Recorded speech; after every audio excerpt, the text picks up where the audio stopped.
అందరికీ నమస్కారం. నా పేరు Archana. Welcome to mysterious stories. ఈరోజు కథ నువ్వే నా శ్వాస. అక్క, బావొచ్చాడా అని అడిగింది చాలా ఎగ్జైట్మెంట్తో మౌని. వచ్చాడు అంటూ తల ఊపింది సీత. తల తిప్పి దీర్ని చూసి, బావా ఇలా ఉన్నారు అని అడిగింది దగ్గరికి వచ్చి. ఎందుకో ఆమె బిహేవియర్, ఆమె చూపులు మొదటి నుండే అతనికి నచ్చదు. ఆమెను షార్పుగా ఓ చూపు చూసి అక్కడి నుండి వెళ్ళిపోయాడు. పొగరు అనుకుంది మౌని. కూర్చోండి బాబు అంటూ కుర్చీ వేసింది పార్వతమ్మ దీర్కి. ఎలా ఉన్నారు? బావున్నానత్తయ్య. ఏవండి, సీతని చూసి వస్తా అని అటే వెళ్ళిపోయారేంటి? మీరు లేకుండా నేను ఎప్పుడైనా ఉన్నానా అంటూ మూతి ముడిచింది పార్వతమ్మ. వెంకట్రావు నవ్వుతూ, నీ కూతురుతో పాటు వచ్చేశాను కదా పారు, ఇంకా నా మీద కోపం పోలేదా అనగానే, నా కూతురు వచ్చిందిగా, మీ మీద కోపం లేదులేండి అనగానే అక్కడున్న వాళ్ళందరూ నవ్వేశారు. దీర్ చూపు మాత్రం సీత మీదే ఉంది. అతని చూపులకి తడబడుతూ, అమ్మా కాఫీ తీసుకురాపో అని చెప్పింది తల్లికి. అయ్యో నా మతిమండ, మీరు వచ్చిన సంతోషంలో మర్యాదలు చేయడం కూడా మర్చిపోతున్నాను అంటూ కిచెన్లోకి వెళ్ళింది. అక్క, అక్కడంతా ఎలా ఉంది అంటూ అక్క పక్కన కూర్చుంది మౌని దీర్ని ఓ కంట గమనిస్తూ. ధీర్ మాత్రం సీతనే చూస్తూ ఉన్నాడు. అతని చూపు మాత్రం మారట్లేదు. చాలా బాగుంది అనింది మౌని ప్రశ్నకి సమాధానంగా. మీ ఇల్లు అని ఆగిపోయి, బావగారిల్లు ఎలా ఉంటుందక్కా అని అడిగింది మౌని. ఆమె ప్రశ్నకి ఉలిక్కిపాటుగా తల తిప్పి చూశాడు. ముందు మీ ఇల్లు అనింది, తర్వాత బావగారిల్లు అంటుందేంటి అని కళ్ళు చిన్నవి చేసి చూస్తున్నాడు ధీర్. మౌని నవ్వుతూ చిన్నగా ఐవింగ్ చేసింది ధీర్ని చూసి. ఆమె అలా చేయగానే అసహనంగా పిడికిలి బిగించాడు. అతని చూపుల వేడికి భయపడింది మౌని. చాలా బాగుంటుంది మౌని, ఈసారి వెళ్ళేటప్పుడు నిన్ను అని ఆగిపోయింది సీత. అసలు నేను తిరిగి మా అత్తారింటికి వెళ్తానా అన్న ఆలోచన రాగానే భయంతో చెమటలు పట్టేశాయి సీతకి.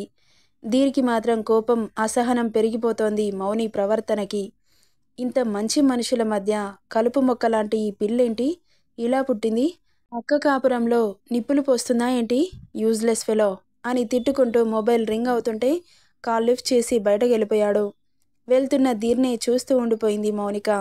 చాలాసేపటి నుండి మౌనంగా ఉన్న సీతని చూసి, ఏమైందక్కా అంటూ కదిపింది మౌని. ఆమె ఆలోచనల ప్రవాహం నుండి బయటకు వచ్చి, హా మౌని అనింది ఉలిక్కిపాటుగా. ఇప్పటి వరకు బానే ఉన్నావుగా, అలా టెన్షన్ పడుతున్నావేంటి అని అడుగుతుంటే ఆమెకు అనుమానం రాకుండా పెదవుల్లో నవ్వు పులుముకొని, ఏం లేదు మౌని, అమ్మ కాఫీ తీసుకురమ్మంటే ఇంతసేపు వెళ్ళిందేంటి అనుకుంటూ కిచెన్లోకి వెళ్ళింది సీత. హాల్లో ఎవరూ కనిపించకపోవడంతో ధీర్ని వెతుక్కుంటూ వెళ్ళింది మౌని. నేను ఈవినింగ్లోగా వచ్చేస్తాను, నేను వచ్చాక చూస్తాను అంటూ కాల్ మాట్లాడుతున్న ధీర్కి అతి దగ్గరగా ఎవరో ఉన్నట్లు అనిపిస్తుంటే కాల్ మాట్లాడి ఇటువైపు తిరిగిన తనకి తగిలేంత దగ్గరలో ఉన్న మౌనిని చూసి టక్కున దూరం జరిగాడు. బావా అనింది నవ్వుతూ. ఆమెను ఏమాత్రం పట్టించుకోకుండా అక్కడి నుండి వెళ్ళిపోతుంటే అతని చెయ్యి పట్టుకోబోయింది. మౌనిక చెయ్యి తాకుతుందనగా తన చేతిని దగ్గరికి లాక్కొని తల తిప్పి ఆమెను షార్పుగా ఓ చూపు చూశాడు. ఏమైంది బావా అలా చూస్తున్నావు అనింది ఏం తెలియనట్లు. వాట్స్ యువర్ ప్రాబ్లం అన్నాడు. నువ్వే బావా అనింది ఒకలాంటి చూపుతో. నొసలు చిట్లించి, వాట్, నేనా, ఏం చేశాను? ఇంత అందంగా పుట్టడం తప్పు కాదా? ఓకే, పుడితే పుట్టావు గాని నా కోసం పుట్టాలి గాని మా అక్క కోసం ఎందుకు పుట్టావు? మా అక్కని ఎందుకు పెళ్లి చేసుకున్నావు అంటున్న మౌని మాటలకి వియర్డ్గా చూస్తూ, ఆర్ యు మ్యాడ్ అన్నాడు విసుగ్గా. నాకేం పిచ్చిలేదు బావా, నేను పర్ఫెక్ట్లీ ఆల్ రైట్ అంటున్న మౌనిని, హే అసలేంటిదంతా అంటూ అరిచి అక్కడి నుండి వెళ్తుంటే, బావా అనింది గట్టిగా. అసహనంగా వెనక్కి తిరిగి చూస్తూ, ఏంటి అన్నాడు. నాకు నువ్వు కావాలి, ఐ వాంట్ యూ అనింది. ఆ మాట ఆమె నోట్లో నుండి వచ్చిన నెక్స్ట్ సెకండ్ ఆమె చెంప పేలిపోయింది. అంత ఫోర్సుగా కొట్టేసరికి భూమిని ముద్దాడింది మౌని. ఆమె అదిరిన చెంపని తడుముకుంటూ తిరుగుతున్న తలని గట్టిగా పట్టుకొని పైకి లేవడానికి ట్రై చేసింది. కానీ ఆమెకు లేవరాకపోతుంటే బలవంతంగా లేచి నిలబడి ఎదురుగా ఉన్న ధీర్ని చూసింది. కానీ అతను కనిపించలేదు. అతను కొట్టిన దెబ్బని తడుముకుంటూ, ఏ మగాడైనా ఆడదాని అందానికి లొంగిపోవాల్సిందే బావా. నువ్వు నాకు ఎలా లొంగవో నేను చూస్తానుగా. అంత మంచి అదృష్టాన్ని మా అక్కకి ఎలా ఇస్తాననుకుంటున్నావు? ఐ లవ్ యూ బావా, but I want miss you అని నవ్వుకుంటూ లోపలికెళ్ళిపోయింది మౌనిక. వెళ్ళిన తనకి సీత దీనికి కాఫీ ఇస్తూ కనిపించింది. అసలు ఏం చదువుకొని మా అక్కకి ఇంత మంచి మొగుడు వచ్చాడు అంటే నాకు ఎలాంటి మొగుడొస్తాడు? అయినా మా బావ నాకు మాత్రమే సెట్ అవుతాడు, మా అక్కకి కాదు. అది చదువుకోలేదు, పల్లెటూరు బైతు. అలాంటి దానికి మా బావ చాలా ఎక్కువ. పాపం మా బావకి చాలా అన్యాయం జరిగింది.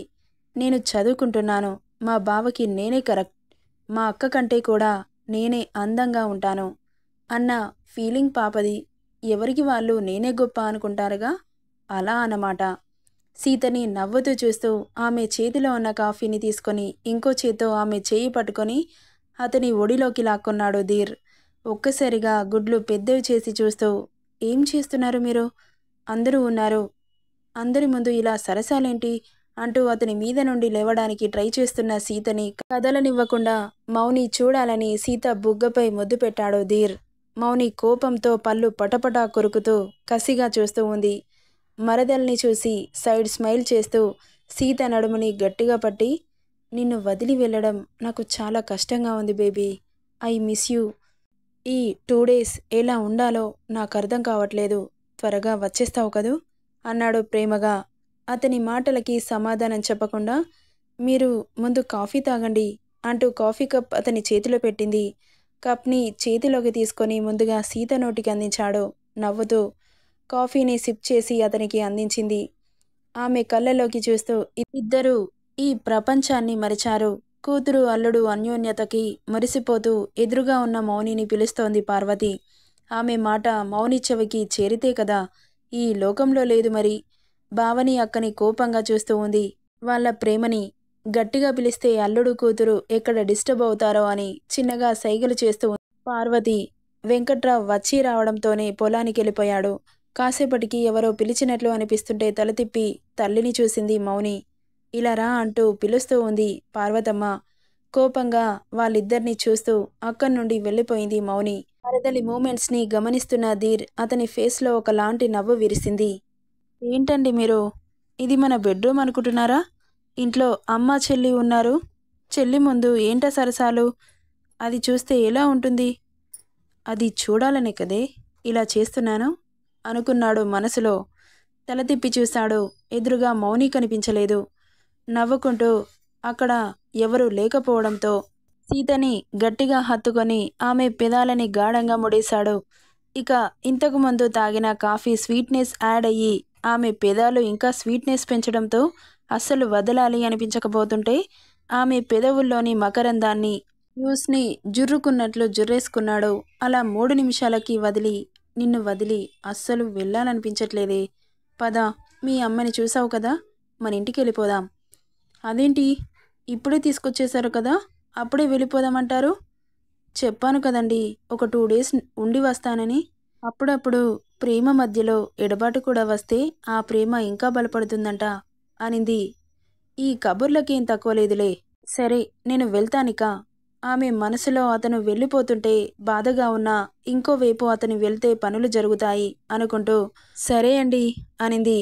అబ్బా, ఎప్పుడు వెళ్ళిపోతాడు అని చూస్తున్నావు కదా, కొంచెం కూడా జాలి లేకుండా ఇలా ఎలా నిర్దాక్షిణ్యంగా వెళ్ళిపోమంటున్నావు సీత అనగానే అతని గుండెలపై కరుచుకుపోయి వస్తున్న కన్నీటిని కష్టంగా అదిమిపెట్టి అతని స్పర్శలో కళ్ళు మూసుకుంది చాలాసేపు. సీత వెన్నునిమిరి తలపై ముద్దు పెట్టి, ఇక నేను వస్తాను సీత, వెళ్ళేసరికి నైట్ అయిపోతుంది. సరేనండి, జాగ్రత్తగా వెళ్ళండి. నేను వచ్చేస్తాను, మీరు టెన్షన్ పడకండి. బెంగ పెట్టుకొని తినడం మానేయకండే. మీ ప్రేమ నన్ను ఎక్కువ రోజులు ఉండనియదులేండి అంటూ నవ్వి అమ్మ అంటూ పిలిచింది. హా సీత అంటూ వచ్చారు మౌని పార్వతమ్మ. నేను వెళ్ళొస్తానత్తయ్య అన్నాడు. అయ్యో, ఇప్పుడే వచ్చారు, అప్పుడే వెళ్ళిపోతారా బాబు? ఆఫీస్లో వర్క్ ఉందత్తయ్య, వెళ్ళాలి. కనీసం భోజనం చేసైనా వెళ్ళండి. వద్దత్తయ్య, ఈసారి వచ్చినప్పుడు తింటాను అంటూ కారు దగ్గరికి వెళ్ళాడు. అతనితో పాటు వాళ్ళ ముగ్గురు కూడా. ఏంటి బావా, అక్క రావట్లేదని బాధపడుతున్నావా? అక్క బదులు నేను రానా అనింది ఒకలాంటి చూపుతో. మౌని మాటలకి కోపంగా చూసి, నో నీడ్, నా సీత ఉండగా తన ప్లేస్ని ఎవరు ఆక్రమించలేరు. నేనేదో జోక్గా అంటే మీరేంటి బావా అలా సీరియస్గా తీసుకుంటున్నారు? నా భార్య మీద జోకులేస్తే నాకు నచ్చదు, తోలు తీస్తా అని కార్లో కూర్చొని బాయ్ బంగారం అన్నాడు సీత చేతికి ముద్దు పెడుతూ. అతను అలా పెట్టగానే మౌని ఫేస్ ఎక్స్ప్రెషన్స్ మారిపోయి వాళ్ళని చంపేయాలన్నంత కోపంగా చూస్తోంది. ధీర్ కార్ స్టార్ట్ చేసుకొని సీతని చూస్తూ అక్కడి నుండి వెళ్ళిపోయాడు. నెక్స్ట్ పార్ట్లో ఏం జరుగుతుందో చూద్దాం. ఈ స్టోరీ ఎలా ఉందో కామెంట్ చేయండి guys. Thank you for listening.